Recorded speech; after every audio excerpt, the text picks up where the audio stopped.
They've been found in some of New York's top hotels, clothing stores, and theaters, in Lincoln Center, the Empire State Building, and the United Nations.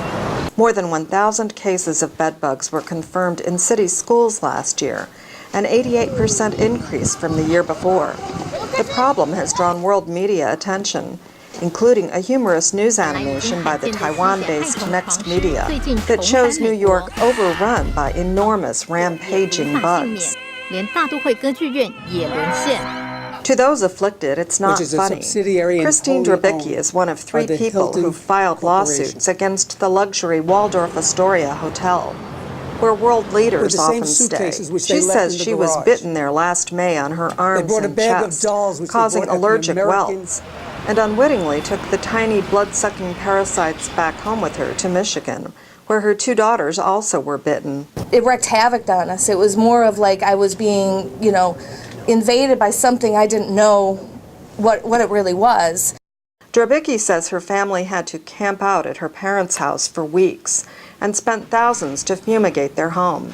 The Waldorf Astoria declined to comment on her lawsuit or 2 others, but in a written statement said the hotel has a thorough inspection program. Some medical people feel it's not a direct health issue because it's an insect that doesn't transmit or vector a disease. Lou Sorkin is an entomologist at the American Museum of Natural History in New York. But on the other hand, it affects people, and people have to go see dermatologists if it affects physically, their skin. They have very bad itching, they have secondary infection because of scratching. Sorkin is one of the rare people who has voluntary contact with bedbugs, and occasional feeding on his arms and hands keeps his study collection alive. So here is an adult, and here is a first instar nymphs just feeding right now. You can see it becoming red.